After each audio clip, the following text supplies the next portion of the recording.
Hey everybody, Dan Illman, Matt Bernier. The DRFBets Wednesday race of the day is at Del Mar, August the 1st. It's race number 7. It is the CTBA stakes for 2-year-old filly Calbreds. You can play the race with your very own DRFBets account. A $150 sign-up bonus is available. Head on over to drf.com/bet. Let's take a look at this field of babies getting set to travel 5.5 furlongs on the main track at Del Mar. You can access free Formulator Pass performances on the Race of the Day event page at drf.com. Download them, handicap along with us. We'll take the field in post position order, beginning with a 20-1 shot, Matt. The number 1 time for Suzy, who dropped in for a maiden claimer last time out, and that was what she needed, but she won with a real slow buyer. You know, I understand a lot of these girls, they're inexperienced and they can jump up significantly in short amount of time. She looks like she's up against it from a speed figure standpoint. She's just not remotely close to fast enough, and at this point, that most recent victory at Los Al, in for the tag against Calbreds, basically get to wire fashion. I know the runner-up came back to win next out with a 54, but she's going to face a lot more early gas in this spot. Number 2 is Six Pack Gal. Visually impressive career debut back on May 17th for Mike Mikowski, then kind of thrown to the wolves in the Astoria Stakes at Belmont, where she was basically run off her feet early and overmatched at 33-1. Now she's dropping back in with Calbreds. I think I would expect to see more speed with Bejarano back aboard. 8-1 is a pretty decent price on a horse getting this kind of class relief. Certainly is. You're going to have to see, though, is she going to be able to prove that she has the ability to sit and pass horses? I think she is going to be more forward, but I think there is some other speed in here, legitimate speed.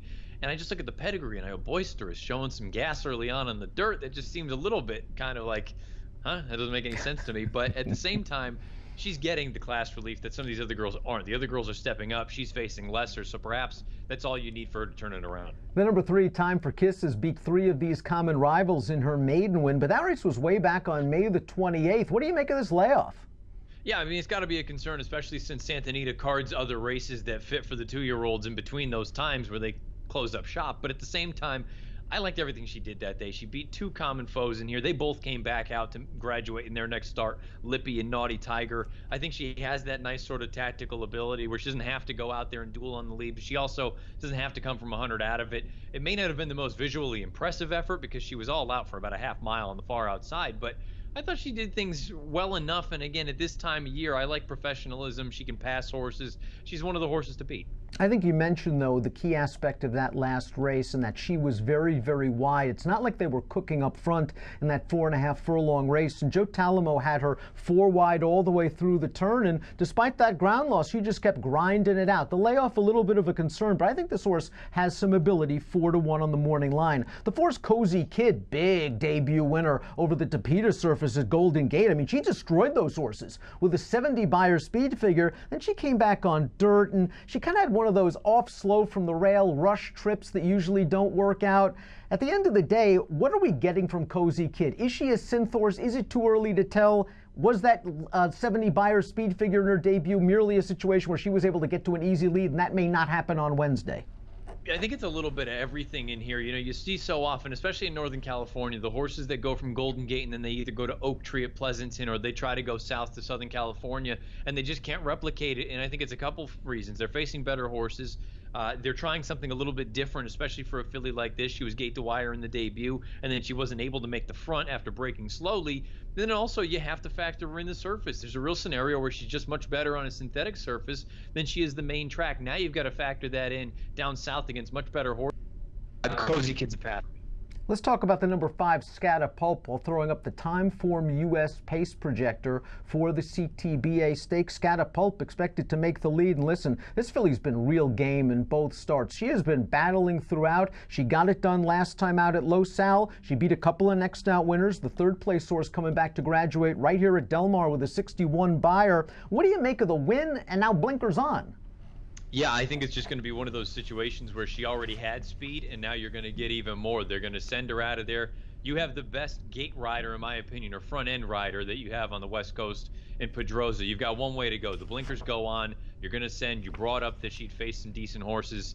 To me, you're on one way to go, right to the front. Number 6, Lippy is the only two-time winner in this field. She scored in a stakes race at Oak Tree at Pleasanton on June the 30th. Liked the way she did it. She prompted a horse while racing on the outside, took over turning into the stretch, held off Accomplished Sister in the lane. We'll talk about that one in a little bit. I thought it was a very professional performance. This filly looks like she's got a good build on her. She's already got a win at this 5.5 furlong distance, and I think this is a decent post position outside of that speedy Scatapulp. She can sit a nice trip for Mario Gutierrez, 5-2 morning line favorite, pre-scratches and changes. Yeah, she could work out the best trip of them all in here, sitting just off the pace. She's already proven that she can pass horses. She's the only multiple winner in here in this spot. I think there's a lot to like about Lippy. Also, the fact that the 5.5 furlongs, I don't think that's something that should be overlooked. The fact that she has proven at that distance already, where some of these girls, I may only be a half furlong, but first time out for many of them going that distance, that could be a big thing to overcome. She's already got that box checked. You can never sleep on a Wesley Ward-trained 2-year-old. He's got the 7 Montana Sunset. This is a Washington bred who scored in the slop at Pimlico on May the 17th. Buyer speed figure of only a 42, but the third place finisher came back to win on the turf at Laurel with a 56 buyer speed figure. I wouldn't be surprised if there's some improvement. It's a pretty confident spot. I mean, there are plenty of spots where Ward could have run this horse. He finds this one. Yeah, absolutely. This is a bit of a confident move here, but the tough thing is we talked about it with the Northern California horse with the surface change.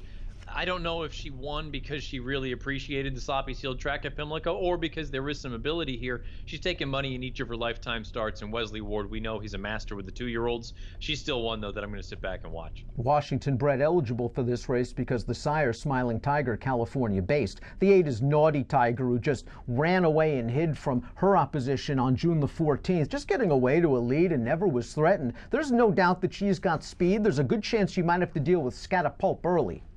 Yeah, that's the only concern. I like this horse. I thought she did some good things in that most recent start, but she's going to have the other speed drawn to her inside. I'm not totally convinced that she'd be able to clear off, but the way that she moved, I liked everything about it, but it's also worth noting she didn't really beat much in that field. The runner-up only came back to buy her a 47. Can you stop a Jerry Hollendorfer 2-year-old at this meet? Can you stop Hollendorfer at the meet? He's 10 for 33 as we tape this right now, and this one finished second behind Lippy last time out in that little stakes race at Oak Tree at Pleasanton. I thought she got a really nice trip. Lippy was kind of battling it out with another horse. This horse was sitting all by herself in third. She came with a good solid run, finished second. I do like the fact that she can pass horses. She does seem professional, and she did seem to handle the dirt last time.